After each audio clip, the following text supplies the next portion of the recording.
안녕하세요, 수라입니다. 부산에 내려갑니다. 부산 가서 여러가지 중식을 또 맛보고 오겠습니다. 1박 2일 일정으로 가는 거고요. 뭐 얼마나 먹을지 모르겠지만 지금은 우선적으로 한 4곳 정도? 그 정도 생각하고 있습니다.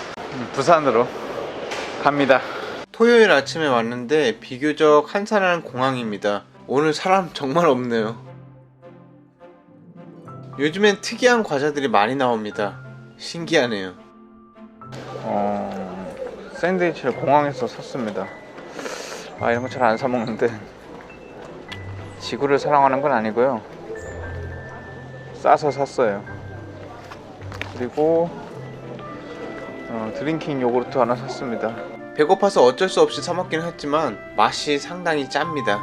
치즈를 핑계로 염분 듬뿍 넣어주셔서 아주 잘 먹었습니다. 부산까지는 비행기를 타고 가기로 했습니다.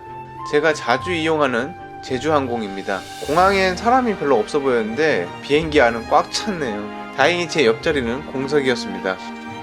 창밖으로 손을 흔들어 줍니다. 이럴 땐 해외여행 가는 기분 들어서 좋더라고요.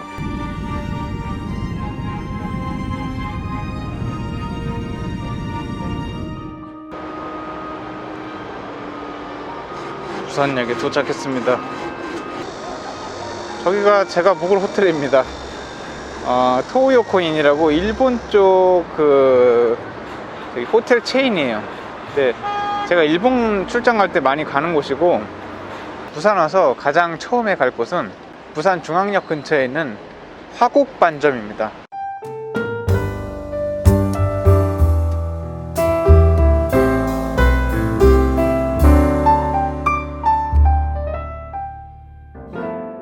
아시는 분들은 아시겠지만 영화로 많이 노출이 됐죠.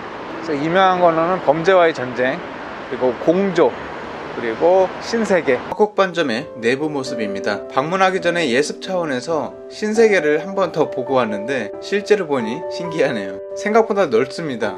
요리로 주문한 간소새우입니다. 편의상 깐쇼새우라고 부르겠습니다. 강렬한 깐쇼 소스색이 입맛을 자극하네요. 일반 중식당에서 3만원 가격치고는 양이 좀 적게 느껴집니다. 소스는 맛있었어요. 근데 튀김은 이게 튀김인가 할 정도로 흐물흐물했어요. 화곡반점의 인기 메뉴 간짜장입니다. 잘 볶은 듯한 간짜장 소스를 붓고 비벼줬습니다. 부산에서 간짜장으로 유명한 화곡반점의 간짜장, 좀 짭니다. 끝맛이 짜요. 춘장에 염분이 많이 들어있나 봅니다. 그리고 면이 생각보다 굵고 뭉친 느낌이라 씹어먹는 식감이 무거운 편입니다. 화곡반점에서 식사를 하고 태종대라는 관광지로 이동했습니다. 태종대라는 곳에 왔습니다. 저도 처음 와보는 곳인데 어떻게 간지 모르겠어요. 여기까지 오긴 했는데 뭔가 좀 볼 게 많아 보여가지고 왔는데, 우선은 저기 앞에 가시는 아주머니들 따라서 가보도록 하겠습니다. 아는 사람들은 아니에요. 안쪽으로 한참 가다 보니 다누비 열차 탑승장이라는 곳이 나오네요. 어서 오십시오.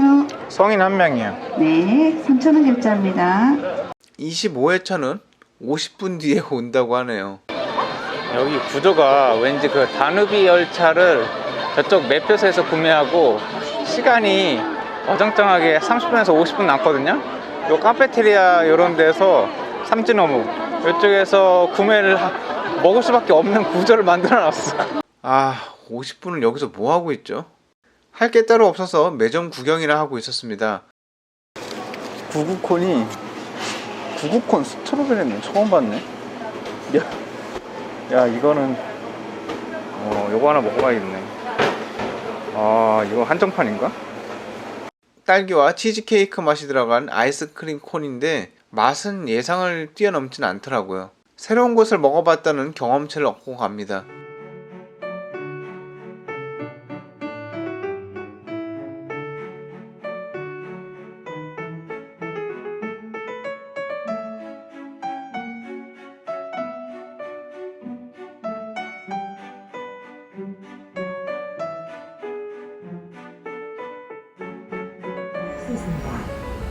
승객 여러분의 안전을 위해 운행 중에는 일어나거나 창밖으로 신체를 내미는 일이 없도록 안전에 유의해 주시고, 어린이와 노약자 보호에 다누비 열차는 놀이기구였군요. 다누비 열차를 타고 가면 세 군데에서 내렸다 구경하고 갈 수 있는데 첫 번째 스팟인 전망대에 왔습니다. 오, 부산 바다 멋지네요. 밑을 보니 높이가 제대로 실감납니다.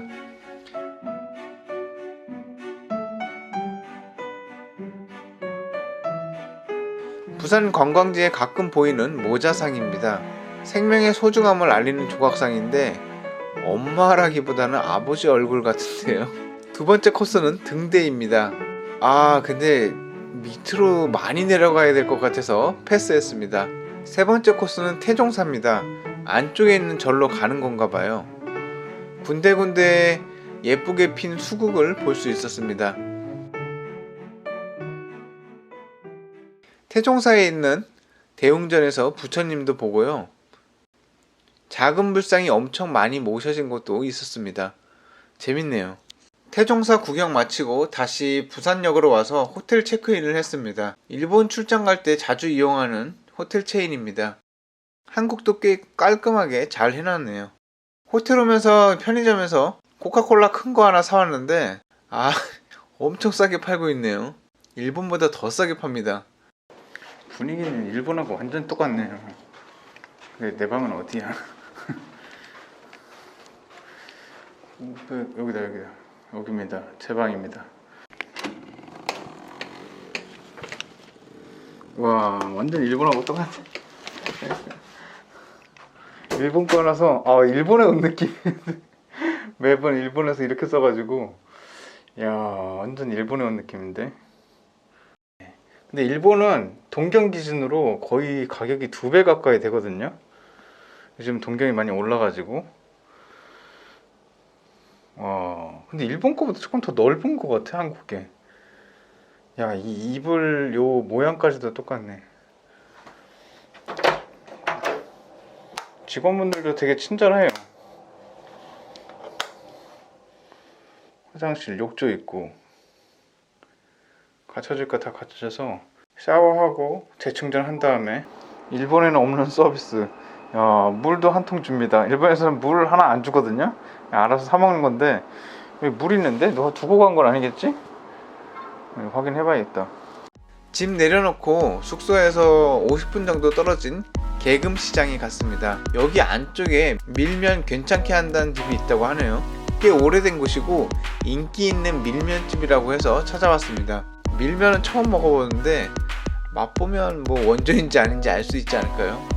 메뉴는 물밀면, 비빔밀면, 만두, 토핑을 어떻게 조합해서 먹느냐인 것 같습니다. 비빔밀면만 먹기로 했습니다. 테이블 위에 양조 식초를 통째로 올려놓으셨네요. 좀 과격해 보였습니다. 주문 번호가 뜨면 가져가는 푸드코트 이용 방식입니다. 물론 다 먹으면 그릇 담는 곳에 두고 가야 되고요. 비빔밀면입니다. 면을 잘 말아서 예쁘게 잘 나오네요. 계란은 옆으로 4등분 되어 있었습니다. 밑반찬인 무는 밀면 줄 때 챙겨주시고 겨자 소스는 기호에 맞게 챙겨오시면 됩니다. 원래 비벼진 거라서 특별히 더 비빌 것은 없었고요. 숙성시킨 회도 올려져 있더라고요. 처음 먹어보는 밀면, 그것도 비빔밀면. 저도 한번 먹어보겠습니다. 맛은 생각보다 괜찮았습니다.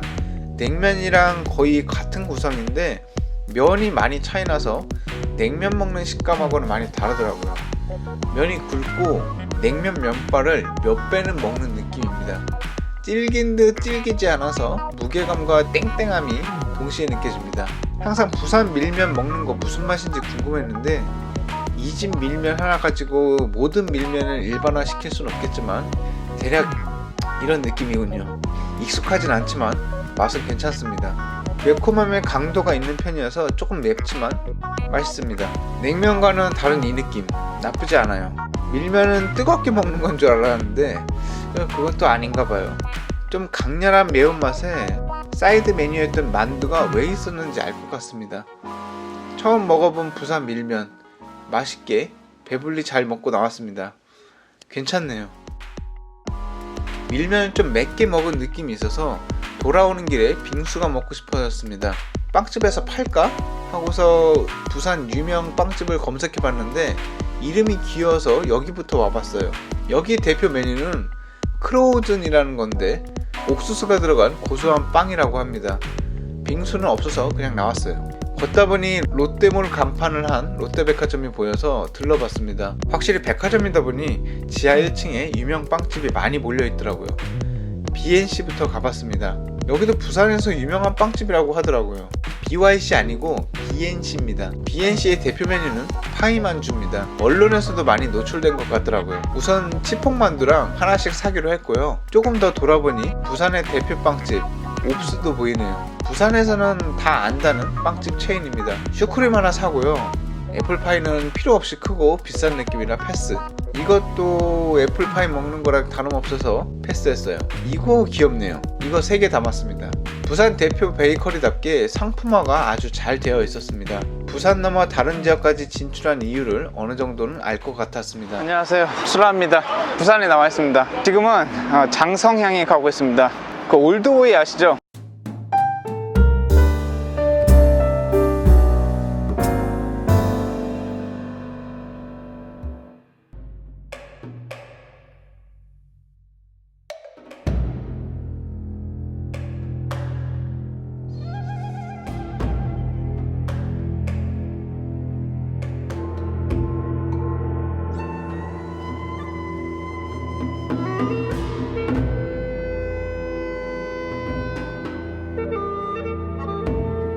방금 전에도 밥을 먹고 와가지고 뭐 식사랑 이런 거 먹긴 힘들고 군만두하고 찐만두를 포장으로 해가지고 호텔에서 리뷰하도록 하겠습니다. 장성향 군만두다. 군만두랑 찐만두 시켰다. 찐만두부터 먹어본다.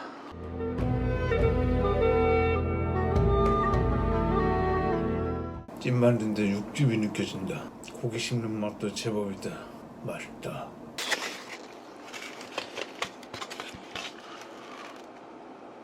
생각보단 맛있지 않다. 고기는 많이 들었다.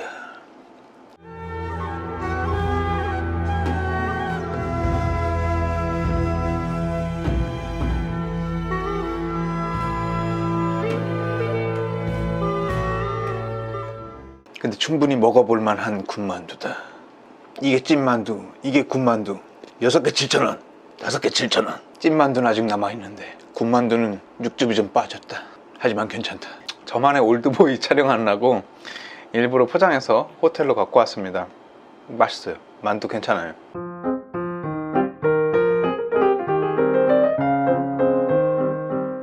이게 대표 메뉴예요. 파이만두라고. 야, 이거 크다. 이게 1,900원이거든요. 비싸다고 하면 비싸고 뭐 싸다고 하면 싼 건데 크기가 좀 큽니다. 뭐 선글라스 하나 채울 정도는 돼요. 뭐 그런데 뭐 팥 앙금 이런 거 들어있고 땅콩 비슷한 그런 너츠 있죠. 이런 게 좀 들어있어서 씹는 맛을 주긴 하는데 막 여기까지 와서 먹어야 될 뭐 그런 맛은 아닌 것 같은데. 배부르죠. 이게 또 파이만두랑 같이 파는 거예요. 이거 크림치즈네. 좀 쫄깃쫄깃합니다. 1,000원 정도면 사 먹겠는데 거의 2,000원 돈 하는 거 두고 먹기에는 뭔가 조금 아쉬운 게 많네. 맛이 없진 않아요. 가격이 비쌀 뿐이지. 옵스라고 부산에서 굉장히 유명한 거고 전국적으로는 롯데백화점 이런 쪽에 많이 나와 있습니다. 부산 롯데에도 있고 서울의 뭐 소공동이나 이런 좀 유명한 그런 쇼핑몰이나 백화점 있잖아요. 그런데 하나씩 들어와 있어요. 근데 1, 2년 전인가 안 좋은 사건이 있어서 조금 더 부각이 되긴 했는데 그래도 부산의 명물, 서울에서도 살 수는 있는데 서울에서도 살 수는 있지만 그래도 부산 온 김에 한번 들려봤어요. 약간 반만주 같은 건데 이름은 되게 특이한 이름이에요. 미롱인가 마롱인가 뭐 그랬어요. 바깥쪽이 바삭하네. 그래서 안에는 앙코가 있어가지고 맛있는데? 이거는 요거 하나당 1,000원이거든요 5개씩 파는데 낱개로도 팔긴 해요. 요거는 사 먹을만 하다. 1,000원 저기 하긴 하지만 충분히 식감을 주네. 맛하고. 그리고 요거는 애플파이까진 아닌데 애플파이랑 비슷한 거거든요. 근데 이것도 애플파이 계열이긴 해요. 이름이 무슨 프랑스식 뭐 어쩌고 저쩌고 써있는데 가볍게 아침 먹을 거라서 요거 샀습니다. 요것도 뭐 한 4,000원 했던 것 같은데 3,000원인가? 빵이 데니쉬로 되어 있습니다. 빵이 엄청 부스러져서 호텔 나가고 나서 뒤지게 욕먹겠는데 이렇게 해서 먹어야 될 것 같아요. 다 흘려, 다 흘려. 특별할 건 없고 그냥 예상이 되는 맛이긴 합니다. 여기 옵스에서 유명한 슈크림 빵입니다. 슈크림이라고 하는데 크기가 꽤 커요. 우리 슈크림 하면 되게 요만한 거, 홈런볼 만한 거, 그런 거 슈라고 하나? 그렇게 먹는데 이건 약간 큰 버전이라고 보면 돼요. 아무튼 2,000원 안 됐던 거 생각하면 뭐 그렇게 비싼 건 아닌 것 같아요. 슈 한 4분의 1만 한 게 파리바게트에서 600원 정도에 팔거든요. 뭐 그런 계열이라고 보시면 될 것 같아요. 안에 말이 많이 들었네. 가성비로 먹는 것 같아요. 맛은 그렇게 맛있진 않아요. 그냥 크기 대비해서 이 안에 들어있는 것도 많고 그래서 그 맛을 먹는 것 같아요. 안녕하세요, 수라입니다. 오늘 갈 곳은 해운대에 있는 신흥관입니다. 1시간 전철 타고 땡볕에서 인트로 찍고 왔거든요. 아, 열받는데 그냥 저기로 갈까요? 우선 한정거장 옆 동백역으로 왔습니다. 용필형의 꽃 피는 동백섬에, 그 노래 동백섬이 여기에 있어서 산책할 만하다고 하더라고요. 땡볕에 저 큰 구간을 돌 생각하니까 갑자기 어지러워졌습니다. 더 늦기 전에 밥 먹을 곳을 찾아야겠어요. 안녕하세요, 수라입니다. 우여곡절 끝에 제가 동래구까지 왔습니다. 여기 부산이고요. 오늘 갈 곳은 부산 동래구 쪽에 있는 태백관입니다.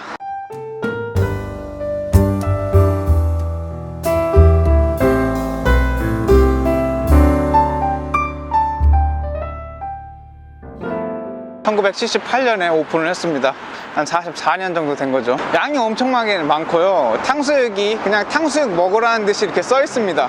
탕수육 종류가 4가지예요. 부산 동래구 태백관의 내부 모습입니다. 직사각형의 옛날식 좁은 중식당 구조이며 가장 안쪽은 주방, 출입문 옆쪽으로 2명이 앉는 테이블 3개, 안쪽으로 좌식형 테이블 6개가 있습니다. 군만두를 서비스로 주셨습니다. 2인용 용량으로 나오는 커플 탕수육입니다. 혼자 와서 커플 탕수육 시키는 게 민망하긴 하지만 이게 제일 작은 사이즈입니다. 웬만한 중식당의 탕수육 대짜 수준의 양입니다. 케첩 베이스의 소스가 따로 나오는 찍먹 스타일입니다. 처음에 이게 뭐지? 하고 어리둥절했는데 짬뽕 국물이더라고요.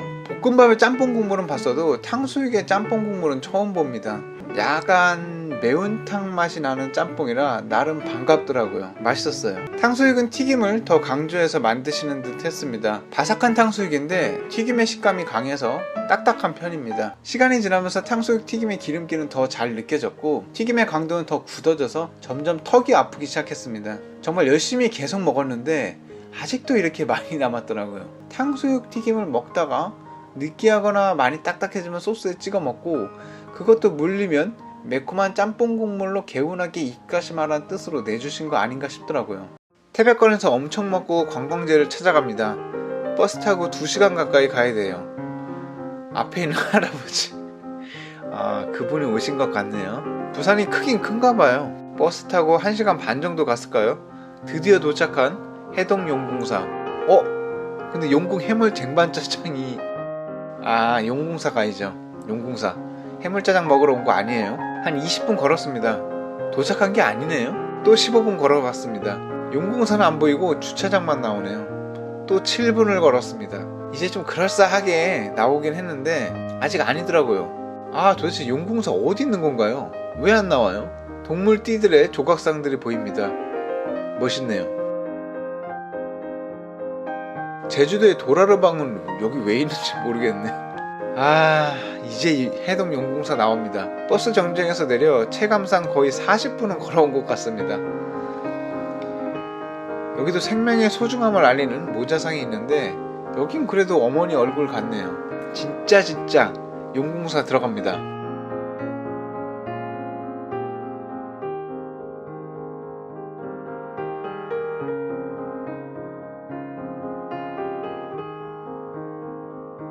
용궁사가 살짝 보이기 시작했습니다. 오, 이런 곳이었군요. 지금까지의 수고로움이 어느 정도는 보상받는 느낌입니다. 볼 게 많아 보이네요.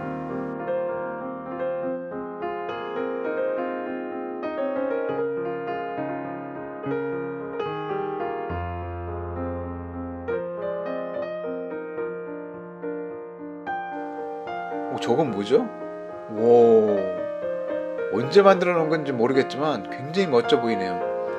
바다 바로 앞에 있어서 오는 게 쉽진 않았던 것 같습니다.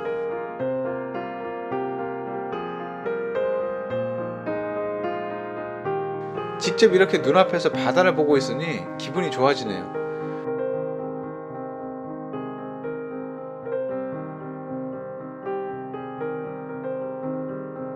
절 구석구석에 복전함이 많더라고요. 제가 신용카드밖에 안 들고 가서 드릴 돈은 없었습니다. 죄송합니다.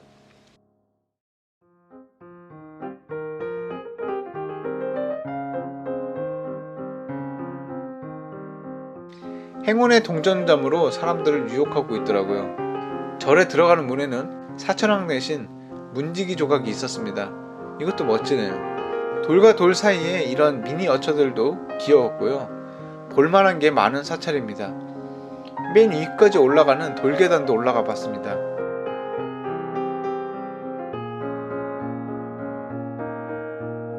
맨 위에서 내려다본 전경은 이렇습니다.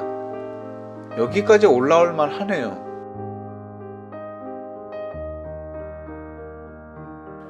앉아있는 부처님도 보고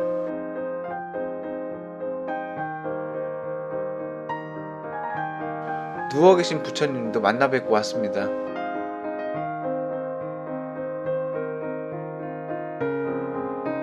용도 있네요. 없는 게 없는 절입니다.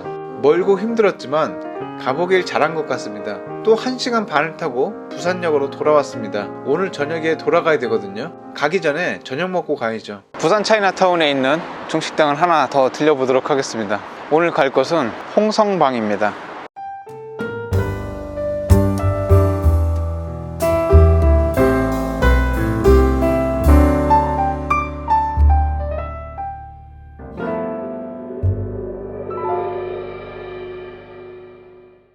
홍성방은 1971년에 오픈을 했고요. 여기는 부산 차이나타운의 그 특징에 잘 맞게 만두가 많이 유명합니다. 이 여행의 끝을 마무리해볼까 생각 중입니다. 홍성방 신관에서 밥 먹도록 하겠습니다. 부산 차이나타운 홍성방 신관의 1층 모습입니다.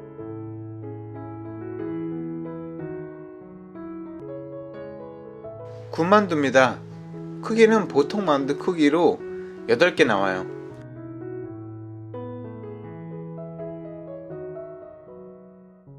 먹을 때 도넛을 먹는 것처럼 적절히 잘 튀겨진 바깥 튀김과 안쪽 만두피가 괜찮네요. 육즙이 많이 나오는 만두는 아니지만 점인 고기에 부추가 들어간 만두소 75%, 살짝 쫄깃한 만두피 10%, 여유공간 15%로 만들어진 군만두입니다. 만두 전문점이라던데 여기도 괜찮긴 하네요. 전 특히 튀겨진 만두피의 쫄깃한 식감이 좋았습니다. 만두소는 보통이었어요. 요리로 주문한 깐풍기 소짜입니다. 고추, 채소들과 함께 잘 볶아져 나왔습니다. 맛은 보통이었습니다. 하지만 그런 부분이 오히려 더 나았던 것 같기도 했어요. 깐풍기 소스 맛있게 만들려고 자극적으로 만들거나 덜어는 요즘 취향에 맞게 아주 맵게 만드는 것보다는 순하지만 먹기 편하게 이렇게 나오는 게 본래 모습을 찾은 것 같아서 매력적이진 않았지만 오랜 친구를 만난 것처럼 편안하게 느껴졌습니다. 물론 여기가 깐풍기 맛집은 아니지만 부산 차이나타운에서 꽤 이름 있는 곳 치고는 평범했어요. 군만두와 깐풍기 맛도 충분히 느꼈겠다 싶어서 SNS 홍보로 맥주나 얻어먹기로 했습니다. 오늘은 부산여정의 마지막 리뷰 식사이고 맛은 어느 정도 다 느낀 것 같아서 마음 놓고 마셨더니 보리차 마시듯 쭉쭉 넘어가네요. 술상 차려놓고 혼자 이렇게 마시고 있는 모습이 찍혀야 더 재밌을 텐데 영상적으로 뭔가 아쉽긴 합니다. 부산 일정을 모두 마치고 돌아갑니다. 코로나 시국에 좀 무섭긴 했지만 꽤 의미 있었던 중식당 방문과 여정이었어요. 지인분의 소개로 처음 타보는 KTX 특실입니다. KTX에도 퍼스트 클래스가 있는지 몰랐네요. 항상 KTX 좌석 너무 좁고 불편하다고 징징대는 저에게 지인분이 특실을 타보라고 권유해 주셨습니다. 제 자리입니다. 확실히 좌석도 더 넓고 차량 안도 조용해서 좋더라고요. 에어컨도 바로 옆에서 계속 나옵니다. 좌석 테이블은 원래 있는 거고 앞좌석 테이블도 일반실처럼 있습니다. 근데 좌석 넓혀도 이건 바로 안 들어가네요. 좌석은 위아래로 펼쳐져서 좋더라고요. 종아리 받침은 없어서 좀 아쉬웠습니다. 차량 밖으로 나가보면 잡지등도 비치해놓고 신문도 있더라고요. 셀프 서비스기? 이건 뭘까요? 물을 주는 건가 본데요? 한번 눌러봤습니다. 오, 나오네요. 공짜로 물도 주네요. 특실칸 화장실은 어떨까요? 이거 나름 중요한 건데. 아쉽게도 특별하지 않은 좁은 화장실입니다. 특실답지 않게 인분향이 가득합니다. 세면대에 있는 얼음은 제가 마시던 아이스커피 얼음 버린 거예요. 화장실은 실망이네요. 손 안 닿는 곳에 충전용 플러그 만들어주신 거 바라볼 수 있어서 행복했습니다. 짧고 굵었던 1박 2일의 부산 중식 투어 일정을 마치고 서울로 돌아갑니다. 1박 2일을 연속된 중식당 리뷰와 함께 부산 브이로그까지 찍으려니 쉽지는 않았지만 나름 재미는 있었어요. 코로나 시국만 아니었으면 미친놈 마냥 돌아다녔을 텐데 이동하는 한 걸음 한 걸음이 두렵긴 하더라고요. 다음에 또 시간 내서 와보겠습니다. 잠깐이지만 중식 촬영 핑계로 잠시 제 시간을 낼 수 있었던 점은 좋았어요. 다음 여정에서 다시 뵙겠습니다. 감사합니다. 수라였습니다.